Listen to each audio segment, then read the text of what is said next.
ताणम् नमो सिद्धाणं नमो आयर्याणं नमो उवध्यायाणं नमो लोये सौवसाहोणं नमः श्रीवर्धमानाय निर्धूतकलिलात्मने सालोकानां त्रिलोकानां यद्विद्यादर्पणायते। ये मांगलिक ग्रंथ है, श्री रत्नकरंजी श्रावकाचार्य है। इसके रचयिता आचार्य भगवान श्री समंत भद्र स्वामी है। इसका अंतिम अधिकार है। इस अंतिम अधिकार में संलेखना का स्वरूप बताने के बाद में अब चल रही है प्रतिमाएं। प्रतिमाएं लोग क्या समझते? प्रतिमा से मूर्ति, लेकिन ये प्रतिमा यानी प्रतिमा नहीं है, नाम सेम है, लेकिन प्रतिमा यानी प्रतिज्ञा।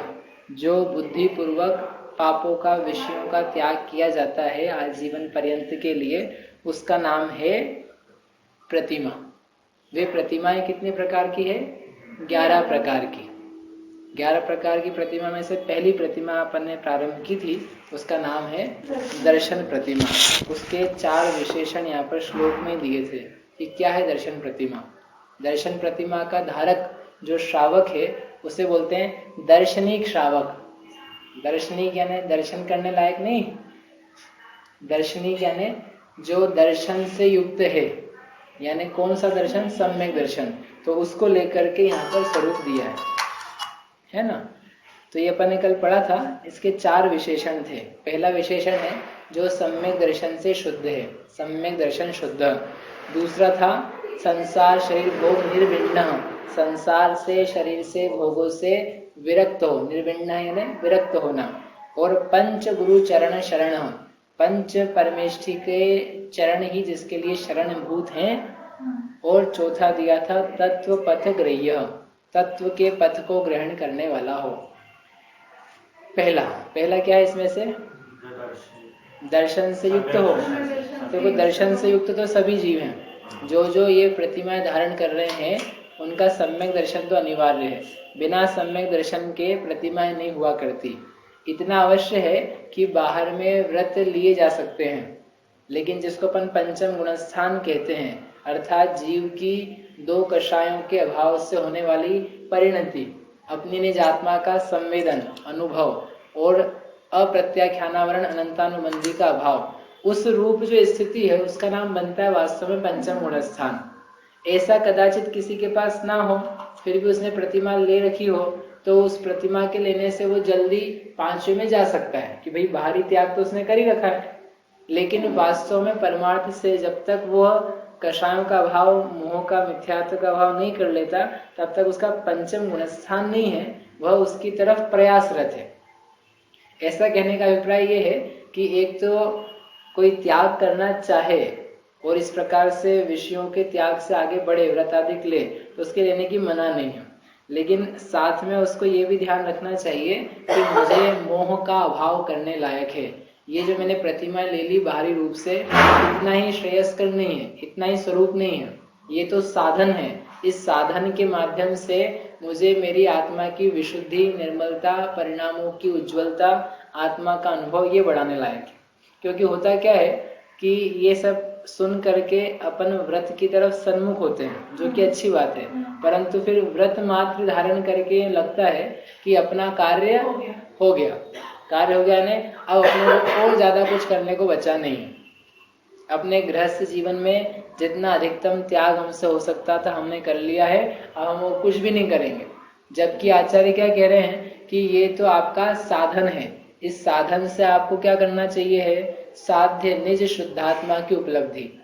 अभी हम प्रवचन सारी पढ़ के आए तो उसमें भी यही निकल के आया कि जो तत्वार्थ श्रद्धान है, परमागम का अभ्यास है और आचारांग में कहा हुआ महाव्रत, अणुव्रत आदि का पालन है, इसके द्वारा अपनी शुद्धात्मा की रुचि होना, उसका संवेदन होना, उसका अनुभव होना, ये आवश्यक है। उसके बिना नहीं चल पाएगा। ये साधन है व्यवहार, और ये अनुभव, स्वसंवेदन, ये साध्य है। ठीक है। निकिता, आपका माइक है ना, उसको म्यूट कर लेना। आई बात समझ में? ठीक, क्या समझ में आया? हाँ, क्योंकि यहाँ जो अपन पूरा वर्णन पढ़ेंगे ना 11 प्रतिमाओं का, तो देखो व्रत का वर्णन बाहर से ही होगा। अभी अणुव्रत ले लिए, अब सामयिक करने लगा, अब प्रोषधोपवास करने लगा, ब्रह्मचर्य हो गया, अब अनुमति त्याग हो गया। तो वर्णन सारा का सारा चलेगा कहाँ से? बाहर की तरफ से, कि ऐसा ऐसा हो गया। लेकिन ऐसा हो क्यों रहा है? क्यों ले रहा है वैसा व्रत? क्यों ऐसा त्याग कर रहा है? कुछ कारण होगा ना। तो कारण के रूप में उन्होंने दिया है, इसके विशुद्धि बढ़ रही है, इसके आत्म स्थिरता बढ़ रही है, इसके भावों में निर्मलता है, जिसके कारण से ये चीजों से विरक्त होता जा रहा है, हटता जा रहा है। तो देखना क्या है हमको? जीव का परिणाम। लेकिन जीव का परिणाम स्वतंत्र क्या नहीं पाया जाता, उस परिणाम के साथ में बाहर में वैसी क्रिया भी होती है।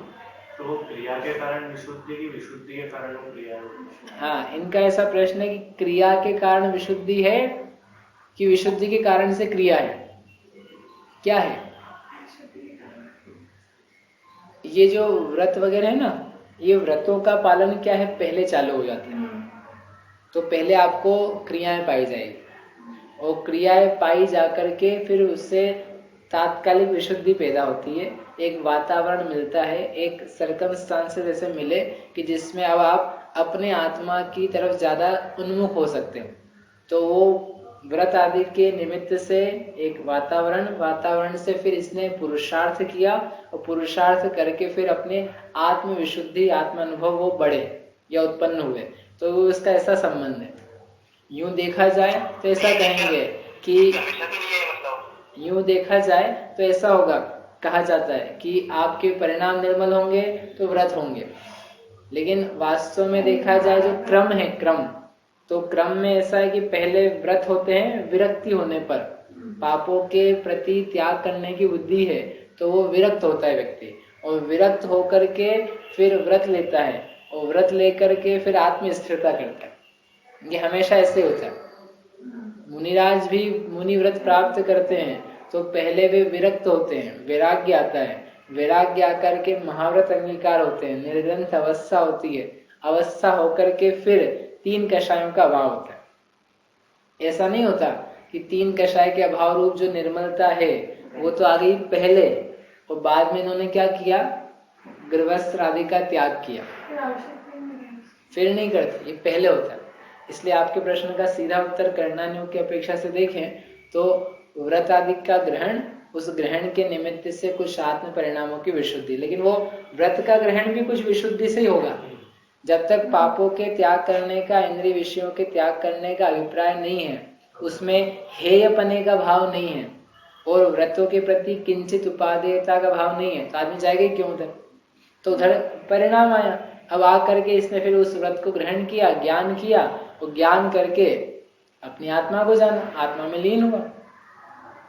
ठीक है, इसमें जो एक कैच है वो इतना ही है कि जो व्यक्ति व्रतों को ग्रहण कर ले और उसी को सब कुछ मान ले, वो एक गड़बड़ काम है। क्योंकि उसमें क्या है कि इसका उत्थान रुक गया। इसने क्या मान लिया कि बस व्रत ले लिया कि मेरा काम जो मनुष्य भाव का या एक आत्मा के उद्धार का था वो हो गया, और वो वहीं पर थम गया, रुक गया, और रुक करके वो साध्य को नहीं प्राप्त कर पाया, जो स्वयं की आत्मा है इसकी उपलब्धि नहीं कर पा रहा है। ये ऐसा हो गया कि एक व्यक्ति है, वो क्या कर रहा है, स्कूल जा रहा है। स्कूल जाने के लिए क्या क्या चाहिए? स्कूल क्यों जाते हैं? पढ़ने के लिए। क्या चाहिए उसके लिए? बैग चाहिए, pen, copy, pencil, sharpener, scale और यूनिफॉर्म, शूज, ये सब है, ये सब उसको दिला दिए। वो गया वहां पर, जाता है रोज, आ जाता है, जाता है, आ जाता है। पढ़ रहा है कि नहीं पढ़ रहा है? बोले ये तो हम कॉपी ले जाते हैं रोज, जिस दिन जिस क्लास का पीरियड होता है वही कॉपी ले जाते हैं, बैठे रहते हैं वहां पे। तो वो व्यक्ति पढ़ा कि नहीं पढ़ा? पढ़ लेगा कि नहीं? कि ये सारी चीजें साधन, यद्यपि इसमें कोई भूल नहीं करता है, लेकिन पेरेंट्स याद भी दिलाते हैं उसको कि भाई तेरे को सब सामान हमने दिला दिए हैं, अच्छे स्कूल में एडमिशन करा दिया है, ट्यूशन भी लगा दी है, फीस भर दी है, नए कपड़े दिला दिए हैं, नया बैग दिला दिए, सब कुछ दे दिया है। अब क्या करना, तुम पढ़ना वहां जा करके। मतलब वो याद दिलाते हैं कि हमने तुझे साधन सब दे दिए हैं, अब इन साधनों से जो मूल साध्य है वो करना। नहीं कोई बच्चा ये सोच के स्कूल जाए स्कूल जा ही रहे हैं, एडमिशन हो ही गया, पैसे भर ही दिए, फीस हो ही गई है, बॉक्स के टिफिन बॉक्स और स्कूल बॉक्स सब अपने पास आ ही गया है, तो अपन तो इस साल पास हो जाएंगे, हो गया अपना काम, तो हो जाएगा? नहीं होगा। ऐसे कैसे यहाँ पर व्रत जो है, ये जो प्रतिमाएं हैं जिनका वर्णन चलेगा, वो सारी की सारी क्या है, साधन रूप में है। उन साधन को प्राप्त करके व्यक्ति साध्य नहीं प्राप्त करे तो बच्चे की तरह हो जाएगा कि वो जा रहा है सब लेकर के, पढ़ लिख नहीं रहा वहां पर। ठीक, इसलिए कह रहे हैं क्योंकि आगे अब वर्णन सब बाहर से चलेगा, आपको अंतरंग समझना होगा। पर जैसे ठीक है, साधन है उस पंचगुणस्थान जैसे विशुद्धि प्राप्त करने का तो है, पर अभी जैसे हम लोग सोचते हैं कि समय दर्शन उन्हें हमारे लिए बहुत बड़ा खाते हैं। हाँ हम सोचे कि वो तो बिना व्रत करना हो ही जाएगा। हाँ, तो फिर वो मतलब ऐसे ऐसे फीलिंग नहीं आती कि ऐसे दिमाग को धारण करें, मतलब ऐसा लगता है पहले वो हो जाए फिर बाद में इनके बारे में सोचेंगे। तो अपन जानते नहीं ना विशुद्धियों को और अपने दुख को। अपन तो ये क्या सोच रहे, सब में दर्शन हो जाएगा तो ये अपने लिए बहुत अच्छी बात, तो अच्छी बात है वो तो। लेकिन साथ में यदि व्यक्ति जाने मोक्ष मार्ग रूप अवस्थाओं को, तो क्या जानेगा कि अहो पंचम गुणस्थान ने कितनी निर्मल परिणति। पंचम गुणस्थान यानी आत्मा का दो कषाय के अभाव रूप एक शांत भाव, आनंद का भाव। तो उस परिणति को याद करके ये प्रसन्न हो, वो चाहे कि ऐसी होनी चाहिए। और उसके बाद में मुनिराज की परिणति को विचारे, तो मुनिराज की परिणति यानी तीन कषाय के भाव रूप वीतरागता, उसको प्राप्त करने का जो भाव है, प्राप्त भी नहीं करने का, एक देखने के जो भाव है, उसमें बहुत उल्लास है कि कितना सुंदर है। ऐसा कब नहीं हो, ऐसा कब होगा मेरे साथ, जब वो प्राप्त होगी। तो उसके प्रति ऐसा नहीं आ सकता है कि नहीं नहीं अपने तो सम्यक हो जा भाई, भला भैया। तो इसमें तो आपको क्या लग रहा है, ये कठिन लग रहा है, कठिन के साथ में दुख रूप लग रहा है कि ये हो जाए तो उतने ही काफी अपने लिए। सम्यक दर्शन हो गया तो भी संसार पार हो गया, ऐसा नहीं। ऐसा लगना चाहिए कि ठीक है हमारे साथ अभी वो नहीं आ पा रहा है, हमें उसका खेद है, लेकिन है तो वास्तव में कितना सुंदर है। व्रतों का होना, पापों का त्याग होना, विषयों से विरक्त होना, यानी अपनी आत्मा की तरफ सन्मुख होना, वो स्थिति है। ठीक है, इसलिए ऐसा नहीं आना चाहिए। आना चाहिए कि होहु मेरी ऐसी दशा जैसी तुम धारी। पंच परमेश्वर के प्रति कहा है, ये केवल अरहंत के प्रति नहीं कहा है, सिद्धि के प्रति नहीं कहा है। हे आचार्य, हे उपाध्याय, साधु, जैसे आप अपनी आत्मा में लीन है, मैं चाहता हूँ उत्साह के साथ में कि मेरी ऐसी स्थिति होवे अगले भाव में। कब होवे? जैसे आपको तृप्त हम देख रहे हैं, आपको आनंदित देख रहे हैं, आपको निज में लीन स्वाधीन देख रहे हैं, इस रूप से मैं अपने आप को चाहता हूँ, ऐसा विचार। तो फिर आपको ऐसा ही लगेगा बस ऐसे हो जाए। ये कड़वा रास्ता नहीं है, सूखा रास्ता नहीं है, ये आत्मरस से भीगा हुआ, अपने ज्ञान से, आनंद से मिश्रित भीगा हुआ इस प्रकार का रास्ता। वो नहीं प्राप्त होता है तो कठिन लगता है। तो ज्ञान और आनंद नहीं आता है, तो इसलिए तो विचार करो ना उसका कि वो है तो उत्तम ही ना, अपन उस रूप में उसको ग्रहण नहीं कर पा रहे हैं, देख नहीं पा रहे हैं। तो हमारे विचार की, चिंतन की कमी है, हमारे ज्ञान की कमी है कि हम उसको वैसा क्यों नहीं देख पा रहे हैं, हमको वैसा अनुभव क्यों नहीं हो रहा है कि पंचम गुणस्थान ने आनंद की स्थिति, मुनिराज ने आनंद की स्थिति। अरहंत को जैसे हम आनंद की स्थिति मानते हैं, वैसे ही ये मुनिराज या ये पंचम गुणस्थान वर्ती ये आनंद की स्थिति है। तो आनंद की स्थिति से अपन दूर कैसे, ये कैसे कहेंगे कि नहीं नहीं हमको नहीं चाहिए, अपने को तो उसके पहले वाले हो जाए तो ठीक। एक कमजोर बच्चा है ना, वो सोचता है अपने से IIT नहीं बनने की, अपने से BE नहीं होने का, अपने तो यार BA हो जाए ना, पास हो जाए उतने ही काफी। तो वो पास भी नहीं हो पाएगा, उसको वो चीज ही खोटी लग रही है, उसको IIT को देख के टेंशन होता है। जैसे कमजोर होता है, उसको पढ़ने वाले बच्चे दिखते हैं ना, उनको देख के टेंशन हो जाता है कि लोग इतना पढ़ रहे हैं, दिन रात पढ़ रहे हैं, इनका ऐसा होगा, मैं तो पास भी नहीं हो पाऊंगा। अब उनका पास होना और इसके पास होने में कितना अंतर है, लेकिन ये देख करके घबराता है। और ऐसे ये पंचम गुणस्थान मुनिराज को देख के घबराए, सोचे अपने बस की नहीं, अपन तो पास हो जाए, चौथा हो जाए, वही काफी है। इसका मतलब ये घबराया हुआ व्यक्ति है, इसका पास होना भी मुश्किल है।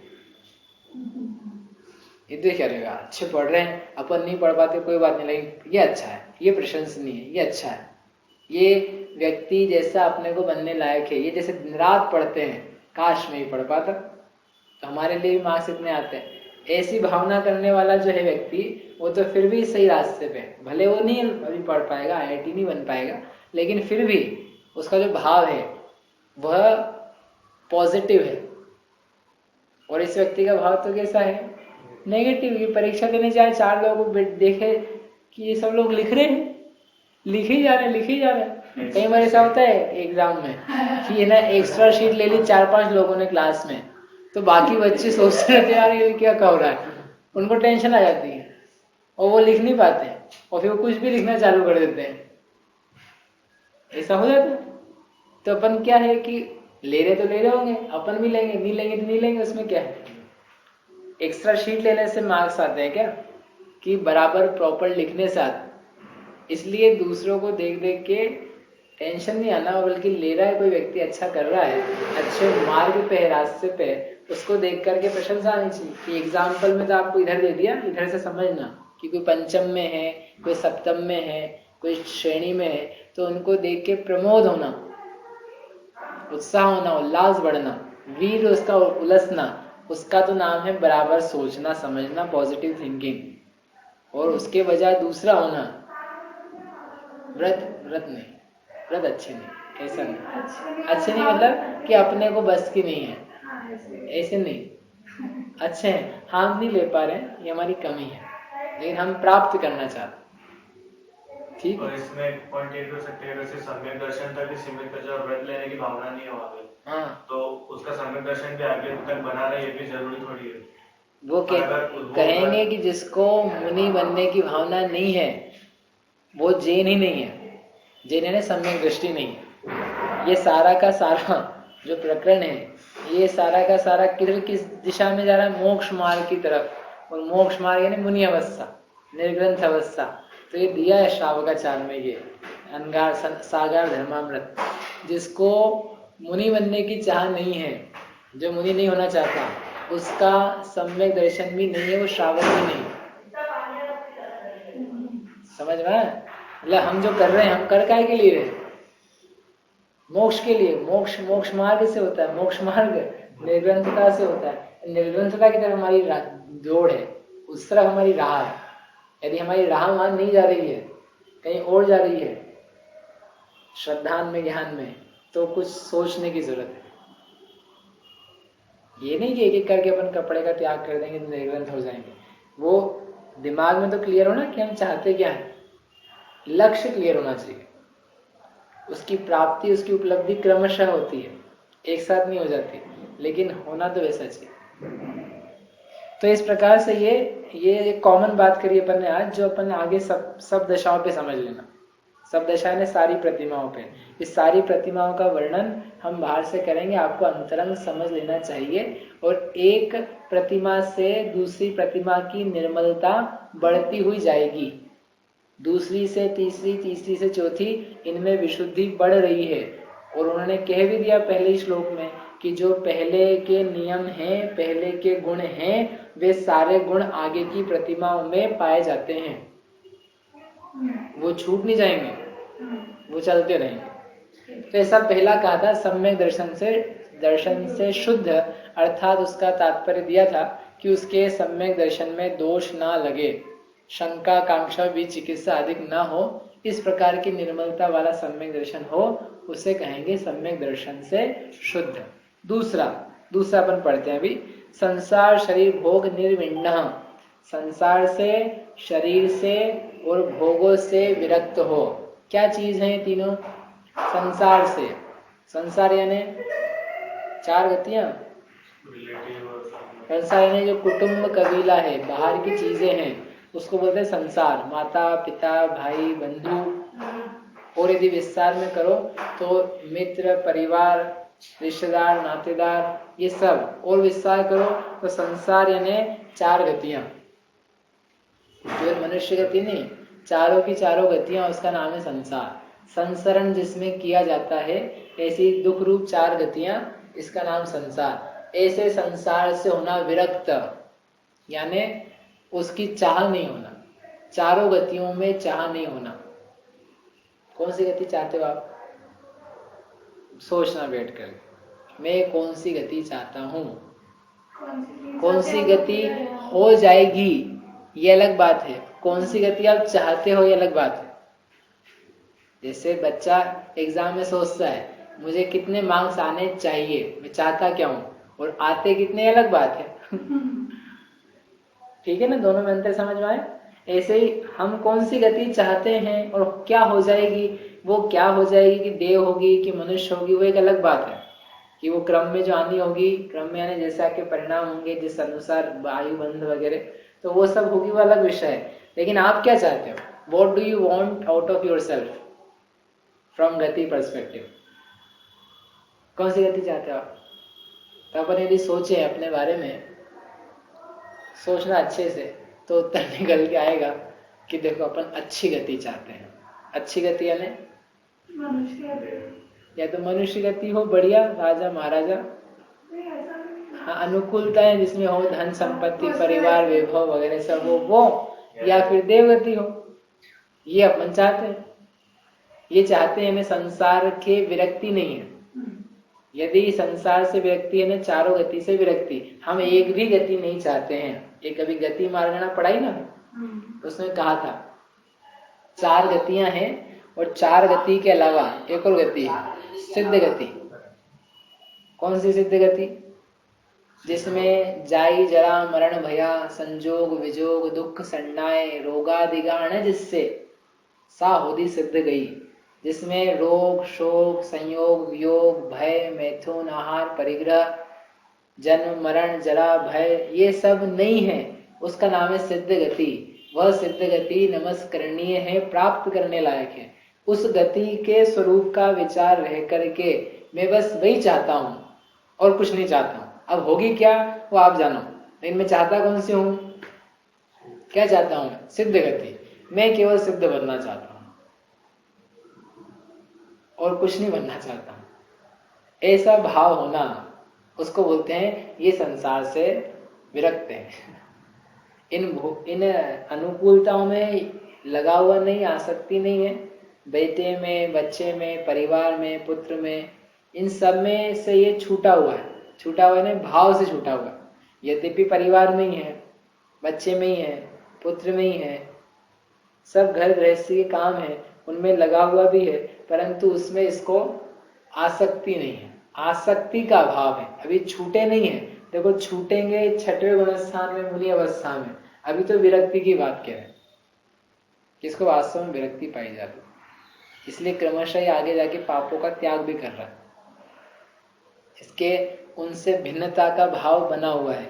ये स्त्री पुत्र मकान ये सब मुझसे जुदे हैं वास्तव में, और मेरी आत्मा जुदी है, मैं शरीर से ही भिन्न हूँ। इस प्रकार का वेदन जो पहले किया था उसकी ओर दृढ़ता है, तो उसके कारण से भिन्नता बढ़ती जा रही है। शरीर के निमित्त से जो राग द्वेष पैदा होते हैं अभी भी सम्यक दृष्टि को, तो वह विरक्त विरक्त परिणाम ला करके पैदा करके उससे भी छूटता जा रहा है। शरीर को सजाता है यद्यपि, तथापि शरीर के सजाने में अब पूर्व जैसी आसक्ति नहीं रहेगी। जब ये प्रतिमा की अपन बात करें, 4थे गुणस्थान वाला भी शरीर का श्रृंगार करता है, 5वें वाला भी करता है, और एक मिथ्या दृष्टि भी करता है। क्या अंतर है तीनों में? क्या अंतर है? जो मिथ्या दृष्टि अज्ञानी है वो तो ये मानता है कि मैं अपना ही श्रृंगार कर रहा हूँ, मैं खुद ही सज रहा हूँ। और जो सम्यक दृष्टि है, वो सम्यक दृष्टि श्रृंगार कर रहा है, वो ये नहीं मानता कि मैं अपना कर रहा हूँ, लेकिन वो श्रृंगार करके उसको अच्छा लग रहा है। वो 5म गुणस्थान वाला है, उसने भी कदाचित श्रृंगार किया, श्रृंगार करने में भी उसको वैसा लगाव नहीं है। अब लेकिन क्या है, जहाँ पर रहता है, जिस पद में है, जिस भूमिका में है, जिस स्थान में घर गृहस्थी में पाया जा रहा है, तो उसके अनुसार वो कार्य कर रहा है। तीनों मंत्र समझ में? ये राग पूर्वक कर रहा था, एक मोह पूर्वक कर रहा है, और एक राग की हानि पूर्वक कर रहा है। हाँ भैया ये पंचम गुणस्थान वृद्धि का कैसे होगा समझ में नहीं आया। कैसे होगा? क्या कैसे होगा? श्रृंगार कैसे होगा? पंचम गुण स्थान वर्ती श्रृंगार कैसे करेगा, ऐसा इनका प्रश्न है। हाँ भैया, सिर्फ वो अपन जैसे कुछ ऊपर से लगाए जैसे क्रीम पाउडर वही मानेंगे कि नहाना और ये सब में श्रृंगार? नहीं, नहाना श्रृंगार में नहीं ले रहे। नहाना तो एक सामान्य क्रिया है, क्या कहते हैं इसको, रोज की शुद्धि की क्रिया, दिनचर्या। श्रृंगार यानी कोई क्रीम लगा ले, कोई पाउडर लगाए, कोई सुगंधित फूल आदि का लेप लगा दिया, चंदन का उपटन वगैरह लगाया। उपटन यानी क्या बोलते हैं उसको, क्या बोलते हैं इंग्लिश में? बताते बाद में। वो पीला पीला होता है ना, उसको लगा कर घिसते हैं शरीर को। शादी के पहले होता है, आपको मालूम पड़ेगा थोड़ी देर बाद। उसको बोलते हैं उपटन। या फिर गहने पहनना, नवीन नए नए कपड़े पहनना, ये सब श्रृंगार है। तो इनका प्रश्न है कि पंचम वाला कैसे करें। चौथे वाला समझ में आता है। पंचम के बच्चे हैं, पंचम गुणस्थान वाले के बच्चे हैं, बच्चियां हैं, तो उनका विवाह हो या कहीं विवाह समारोह में जाना हो तो क्या करेगा वो? उसके घर में ही शादी है तो कुर्ता पजामा पहन के जाएगा। और जिस लड़की की शादी उसी का पंचम गुणस्थान हो तो वो क्या करेगी? सफेद साड़ी में शादी करेगी कि श्रृंगार करके करेगी? कि भाई जो उसकी भूमिका है वहां पर वो श्रृंगार करना, वस्त्र पहनना नवीन, उसके अलावा जेवर आदि धारण करना, आभूषण धारण करना, और जो भी हो सकता है योग्य, अन्याय रूप नहीं, न्याय रूप, हिंसात्मक नहीं, ऐसा वह श्रृंगार उसके पाया जाएगा। अरे ये तो अपन एक विशेष विवाह की बात करी। सामान्य ही परिस्थिति में जो रहेगा, एक सेठानी हो कोई या रानी हो, तो रानी है तो रानी राजा के अनुकूल रहेगी कि कुछ भी अपने मन से देती रहेगी, या राजा भी है तो वो राजा के पद के योग्य जो मुकुट, हार, कुंडल वगैरह धारण करने हैं, अंगूठी वगैरह धारण करनी, वो सब करेगा। वैसा करते हुए उसमें पंचम उसका बना रह सकता है। हाँ, इतना उसमें आसक्ति नहीं रहती। आसक्ति नहीं रहती यानी जैसा एक पहनना है, पहन करके मैं प्रसन्न होता हूँ, अच्छा लगता है, मेरा शरीर यानी मैं ही अच्छा होता हूँ, इस टाइप के जो भाव है उस टाइप के नहीं है। लेकिन श्रृंगार पाया जा सकता है। इससे मैं श्रृंगार करने का समर्थन नहीं कर रहा हूँ। कल को तुम कहने लग जाओ हम तो त्याग कर दिया था अब हम करने लग जाए। जब पंचम कर सकता है तो अपन क्यों नहीं कर सकते हैं? हम ये नहीं कह रहे, हम तो एक व्यापकता बता रहे स्थिति की कि ऐसा पाया जा सकता है। किसी का श्रृंगार देख करके ये मत कल्पना कर लेना कि ये तो बिल्कुल पक्का मिथ्या दृष्टि। क्यों? इसने तो कान में ही पहन रखा है, सिर में भी डाल रखा है, गले में भी डाल रखा है, अंगुलियों में पहन रखा है, पैर में भी पहन रखा है, ये तो बिल्कुल क्या है? मिथ्या दृष्टि। वही कह रहे कि नहीं, ऐसा नहीं है। ऐसा होने पर भी वह विरक्त हो सकता है, क्योंकि आप बाहर देख रहे हो, अंदर नहीं देख रहे हो। वो कथा नहीं सुनाऊंगा आपको भरत चक्रवर्ती की, कि जिसमें एक व्यक्ति कह रहा था कि ये वैरागी कहलाते हैं, लेकिन इतना तो भोग है इनका, इतना तो इनका महल और आभूषण, पत्नियां, बच्चे, ये सब है, ये काय के विरक्त हैं। तो उसको लेकर के फिर चक्रवर्ती ने घुमा दिया था अपने भवन में। ख्याल है ना कथा? तो समझ में हिमालय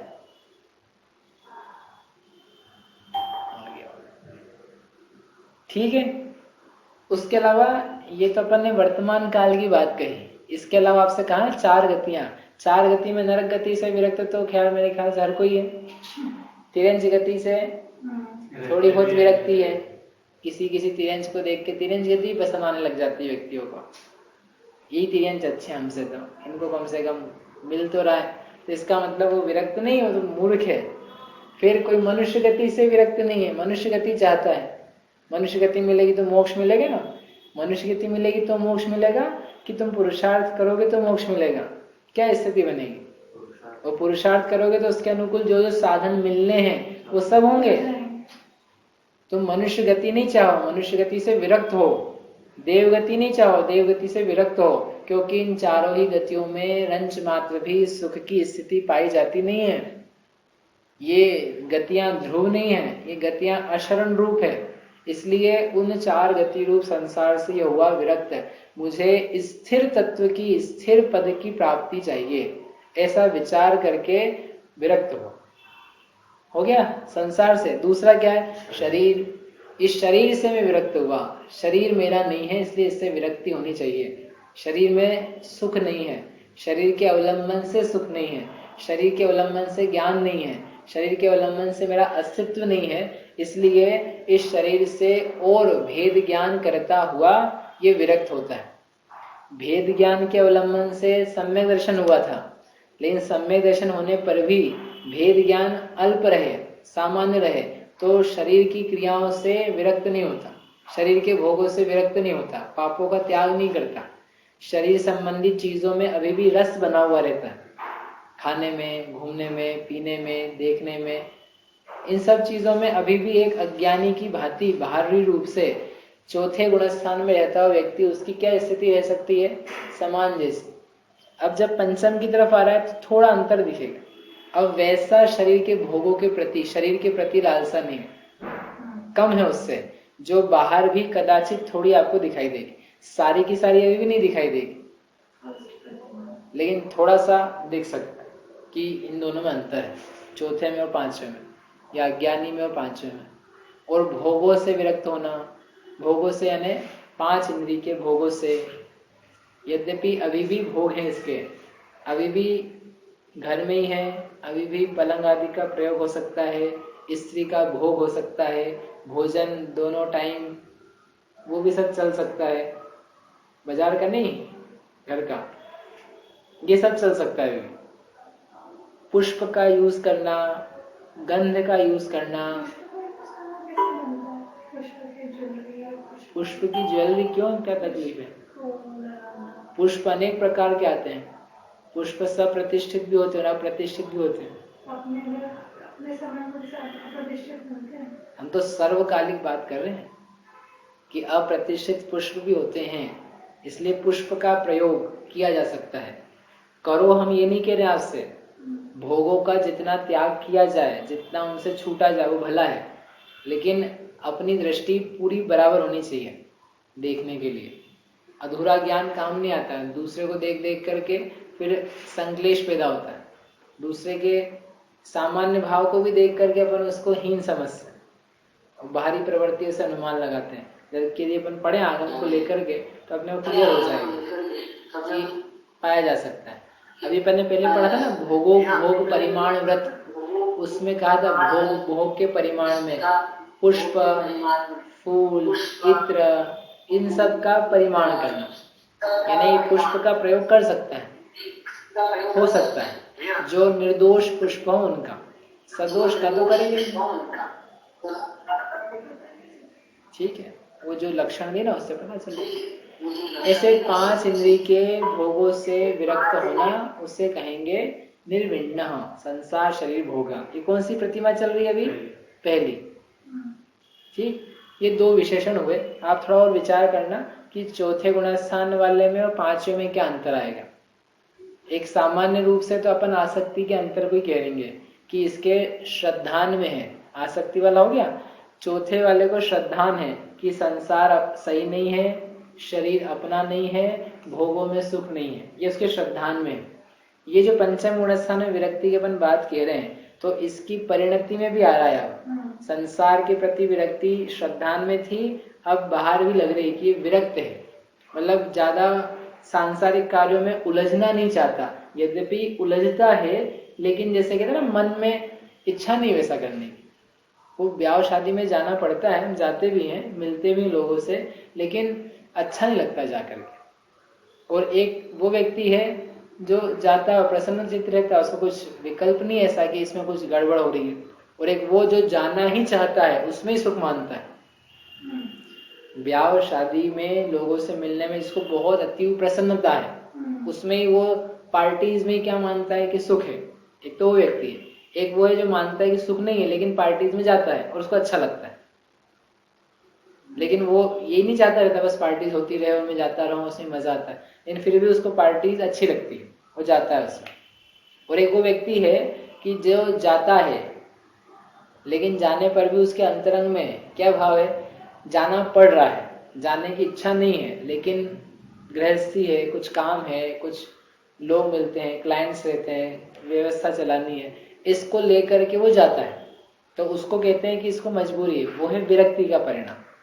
तो उसकी एक्टिविटीज में, उसके बोलचाल में, और ये बाकी के जो दो लोग हैं इनके बोलचाल में, वहाँ रहने में, वहाँ रहने के टाइम में, उसमें अंतर पड़ जाएगा। तो ऐसे आपको डिफरेंस दिखेगा कि ये विरक्त है, ये सांसारिक कार्यों से विरक्त हो रहा है, ये भोगों से विरक्त हो रहा है, ये शरीर की वैसी संभाल नहीं कर रहा है जैसा अज्ञानी करता है।